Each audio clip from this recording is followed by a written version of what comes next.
Hey, what's going on, everybody? My name is Tom Kelly. This is Clean Cut Audio, and today I'm creating a bit of a longer video to really thoroughly explain one of the most common questions that I get, and that is, what does my signal chain for these videos and the podcast look like? Let's do it.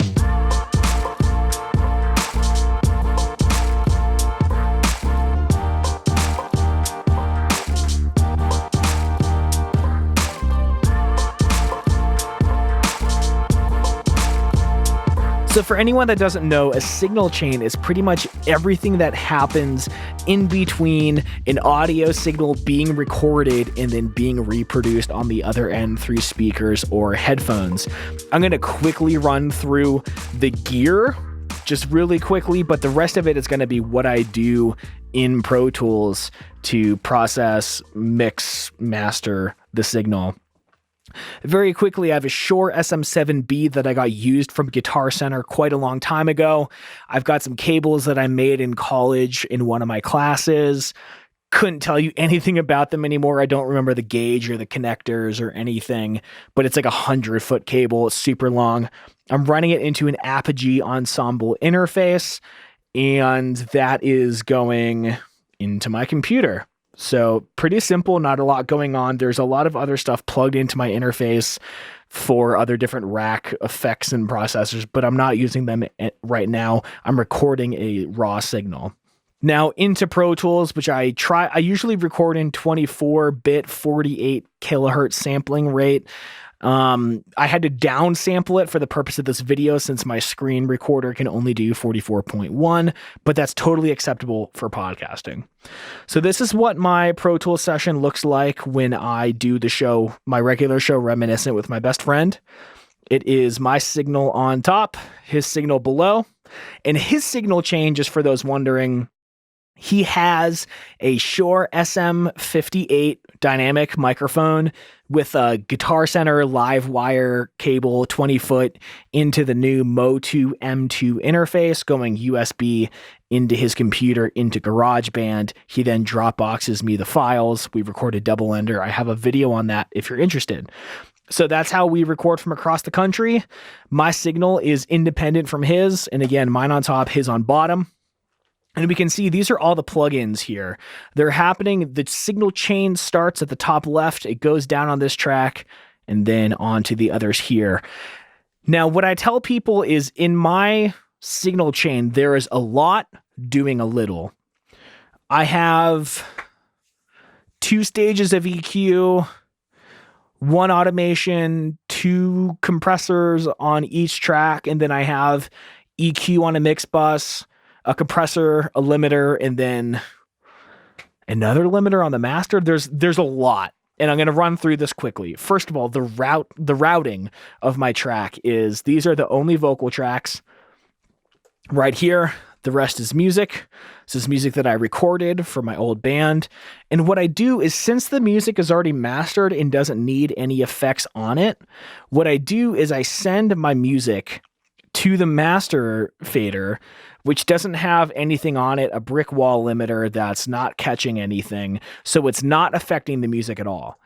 But I wanted mastering plugins on my signal chain, so I have the output of each of these tracks going to bus 3 and 4, which is my mix bus, and I have my mastering plugins on there, so some like EQ to cut a high pass filter to cut some of that low end, a brick wall limiter. I have the MV2 compressor on there. I think I'm getting ahead of myself. I just wanted to explain that music is going to the master unaffected. My vocals are going to a mix bus, which is mastering the 2 tracks combined, and then that is then feeding into the master fader, which isn't doing anything except measuring the LUFS, the loudness of the track. So let's see what I have here. The first thing is Isotope RX. I'm still running version 6. I have a little bit of noise reduction just because, why not? My studio is pretty quiet, but it's not perfect. A little bit of noise reduction helps. I also put it on there because my co-host doesn't have a sound conditioned studio. So I actually require a little bit more noise reduction on his track, and so that there's the same amount of latency on both, I put them on both tracks. Next is a de-esser. And what that does is S's, anything that like has a tendency to get high pitched and whistle. It's basically a dynamic EQ. So if anything, my frequency is 4.4 kilohertz. Anything in frequency that crosses that with my S's gets high pitched, it's going to reduce those so it's not like this piercing sound in your ear. De-essing in vocal production can oftentimes be the difference between a professional and an amateur sounding recording. You don't want to get blasted with those loud S's. So that's the function of a de-esser. This is the de-esser plugin by Waves. I have it set to male S, and then listening to my track, we can listen back to a little bit right here. I don't know if there is a second version of Hey There Delilah. Okay, so we saw an S there, and you can see it bounced up a little bit higher in that frequency if we're looking down right here. I don't know if there is a second version of, so we saw that the S got kind of loud, it attenuated that. So let's hear it before and after the de-esser. I don't know if there is a second version of Hey There. I don't know if there is a second version of, so we can see that it attenuated a little bit. That's the purpose of a de-esser. That's the first thing I do in my track after the noise reduction, because after that, things are going to be getting louder. They're going to get brought up to hit -16 LUFS. It's better to get rid of the noise before you boost it than trying to cut more noise after the fact. So that's why I do noise reduction first. Now I do my subtractive EQing before I hit dynamics processing, because again, for that same reason, we can see I have a high pass filter here starting at 104 hertz. That's getting rid of a lot of that bottom end, that low end. We don't want to raise that just to take it out later. So I'm going to get rid of it beforehand so we don't have to take out even more later. So I got rid of all the mastering plugins, and we're going to listen to a sample of my voice before EQ and after EQ. So this is before. Gosh, even more interesting. I forgot there were violins and stuff in Hey There Delilah. After. Gosh, even more interesting. I forgot there were violins and stuff in Hey There Delilah. So I'm going to split the difference. We're going to do half with, half without. So we're going to start with the EQ on. Gosh, even more interesting. I forgot there were violins and stuff in Hey There Delilah. So we can see what I'm doing is I'm trying to trim out a lot of that low end, those fundamental frequencies, the 100 hertz, 150 hertz. That's just going to add to that low end rumble. Some people like it, but it's too much. I don't really need it. I'm getting close to this mic, so it's boosting a bit of the low end. I'm going to cut some of it out so that it's not overwhelming. And sometimes it tickles your eardrums when it's too loud. We're not trying to have that kind of experience. So I'm cutting everything under 104 hertz, which most speakers or headphones aren't going to play back much of that anyway. I'm cutting quite a bit at about 130 hertz. Let's listen to what 130 hertz sounds like. This is a really cool feature of FabFilter Pro Q3. So that's what 130 hertz sounds like. It's just narrowing that frequency band. It's just allowing you to monitor that band. Let's listen to everything under 103 hertz and hear what that sounds like. Gosh, even more interesting. I forgot there were violins and stuff in Hey There Delilah. So I'm cutting that on kind of not a super steep slope. So it's cutting 6 decibels per octave. We can see that you can make that more aggressive with how much it's cutting. But I don't want that. I like what I got. I'm cutting a little bit of 315. We can listen to that. It's got that like weird kind of like talking inside of a basketball sound. I never like between 300 and 350 hertz. I cut that out of most things. I'm cutting a little bit around 900 hertz. We can listen to that. Gosh, even more interesting. I forgot there were violins and stuff in Hey There Delilah. That's kind of that cell phone kind of frequency. I've got quite a bit of that in my voice, so I don't really need it. I'm doing a low pass filter starting at about 10 kilohertz. Just to take out some of that really airy, crispy high end. We can listen to that. Gosh, even more interesting. I forgot there were violins and stuff in Hey There Delilah. You don't need all that. We can listen to it with it off. Gosh, even more interesting. I forgot there were violins and stuff in Hey There Delilah. So it's not doing a ton of work. It might look like it, but it's just trimming some of that air frequency. And then I'm boosting some of 7K just to bring that back up so it's not as harsh of a curve there. Going to bring some of it up a little bit right there. That's my EQ.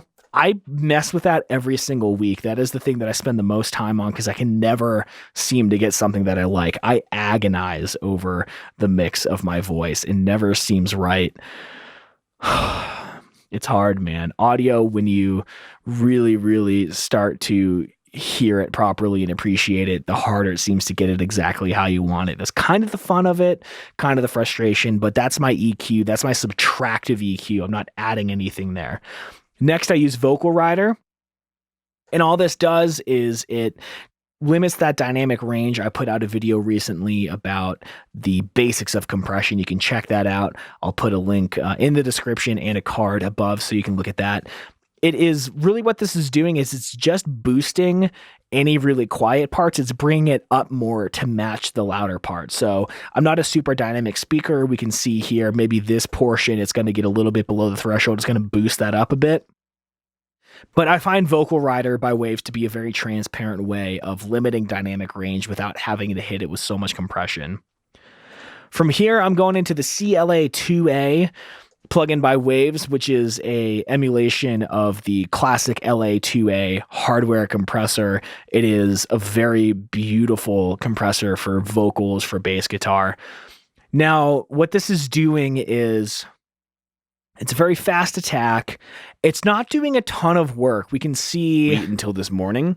I thought it was purely an acoustic song. Apparently that came. We can see that it's not really hitting anything in this track. Maybe right here it'll hit when we see this this meter move. It's funny. I had never heard the original. So it's doing less than 2 decibels of gain reduction. Really what this is for is it's getting some of that analog warmth and it's adding depth to the lower end of my voice. I know I just cut a lot of it out, but now I'm using this analog emulator compressor to bring some of that, the punch back into it. It's not doing a ton of compression. There is quite a bit of makeup gain, but it is gain staged so that it's pretty much putting back into it what it took away. It's adding body and warmth to my voice. Next, I have another EQ plugin, and this is where I'm adding the tiniest bit of air into my voice because the LA2A is going to take a little bit of that high end away. So I'm just getting like a tiny bit of it back in. This is also modeled after the Pultec, the EQ P1A hardware compressor. These are very expensive units, $4,000 or so. The plugin was $29 and it does a pretty good job. I'm boosting 2 decibels of 12K. You might not hear much before and after. It's very subtle. You can hear it on good speakers in a good studio, but let's listen to it bypassed. The original like full band version of Ever, and with it on, the original like full band version of Ever So Sweet. And it's subtle, it's very subtle, but let's crank it up throughout the recording so we can hear what frequency band it's actually affecting. The original like full band version of Ever So Sweet Until This Morning. I thought the original like full band. So that's the frequency, some of that air, bringing it down to like 2 decibels. The original like full band version of is getting just a little bit of that crispy air frequency in that the LA2A kind of took out. And then this is the compressor that's really doing a lot of work, the API 2500 by Waves, which again is modeled after an actual analog plugin made by API. I have the analog off because it does add some color to the sound that I didn't really need because I already have enough from the LA2A, but this is the compressor that's doing the most work. I have a pretty hard ratio of 6:1. A pretty high threshold, so it's not hitting too much of anything, but anything that hits over that threshold is really getting cut down. And it shouldn't be doing a ton of work because there's already plenty of leveling happening beforehand. So we can see this is measuring gain reduction on the VU meter here. It's funny, I had never heard the original like full band version of Ever So Sweet until I must listen without it. It's funny, I had never heard the original like full band version of Ever So Sweet. So we see it's not really doing much here, but it's really trimming down the loudness of this initial portion here. I'll put that back in. And that is it for my signal chain. I have the faders are at unity, so they're not boosting because I got quite a bit of a boost from the LA2A. And I'm also not boosting in the 2500. I recorded a healthy signal with 61 decibels of gain into my Apogee ensemble. So I didn't really need to do too much other than boost at one place in my signal chain at the LA2A so that it's feeding my...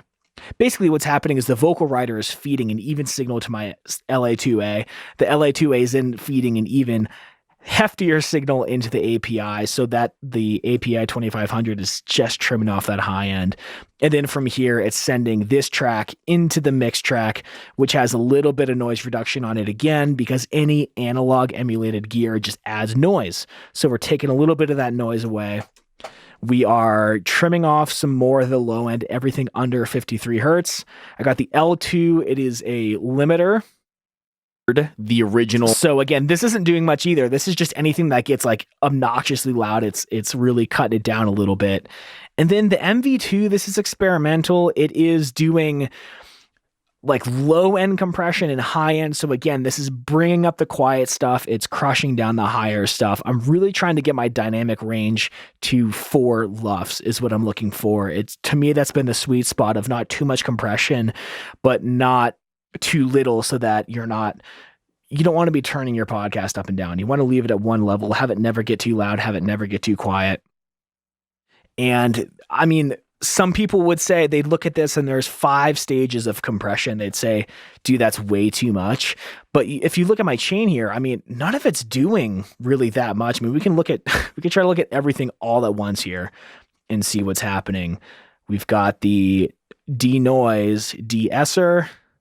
Make this a little bit smaller. This is my FabFilter Pro Q3, which is cutting the fluff out of my voice, all that low end. We don't want that. Let's get the there's not gonna be enough room on this screen. LA2A, Pultec. Oh god, we can't see everything. And the API 2500. Oh gosh, where'd the Pultec go? Clarity of these two songs. It's funny, I had never heard the original like full band version of Ever So Sweet until this morning. I thought it was purely an acoustic song, apparently. So we can see there's a lot of stuff on here, but it's not really moving around too much. So if someone says one compressor is enough, they don't know that. I mean, you can make one compressor be way over compressed, or you can make 10 compressors do essentially nothing. It depends on the parameters you set.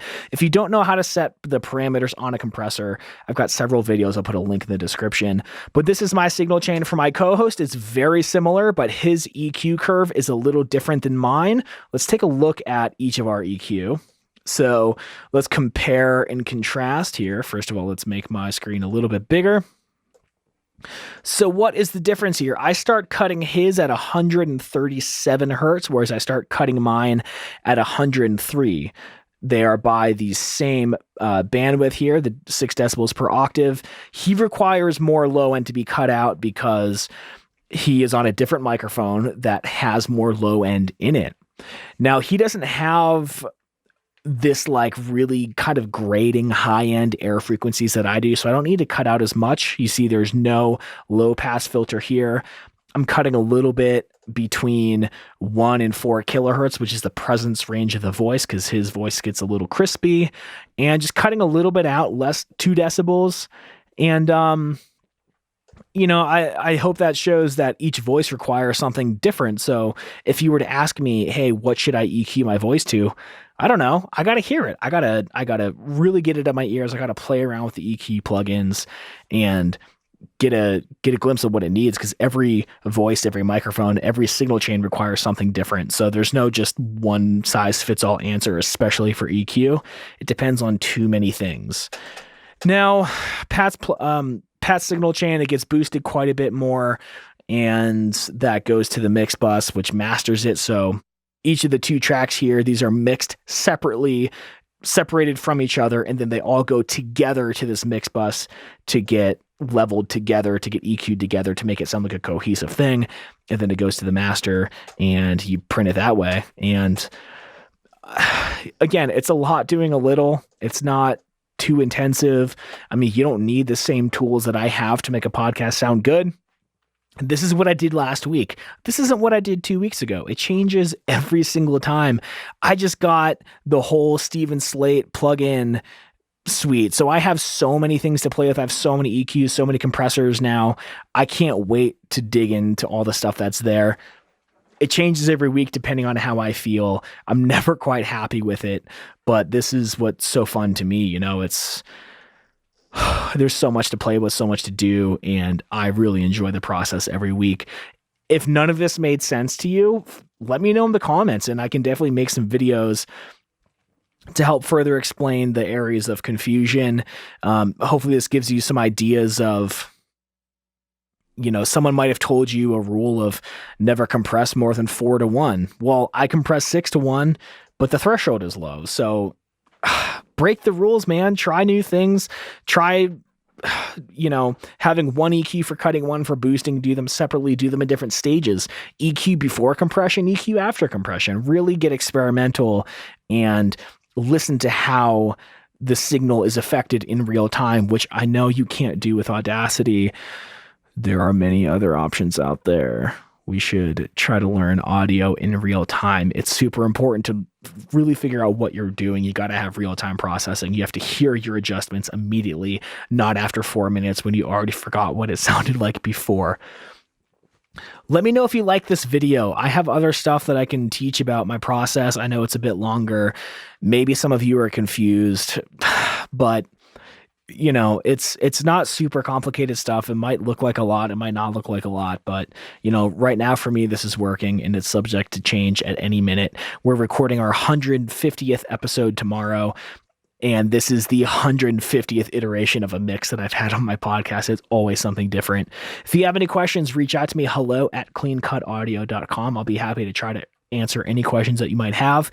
Check out these shirts that I designed and I have available for sale. 3 different t-shirts available in men and women's sizes. They are print on demand. They can be sent to you right away. I'm really excited about these t-shirts. And if you see this video before the middle of January in 2020, I have a giveaway going. I'm giving away an Audio-Technica ATR 2100, some t-shirts, some coaching and consulting calls. Got kind of a lot of fun stuff going on as my work slows down for the holidays. I'm not ready to slow down, so let's keep pumping out some pretty cool stuff. Let me know in the comments where you're from and what you're excited to learn from me, from Clean Cut Audio, and let's make better podcasts together. Thank you so much for sticking around. Make sure you're subscribed, ring the bell, leave a thumbs up, tell a friend, do whatever you feel like you have to, but I really just appreciate you being here. Thanks so much. Bye.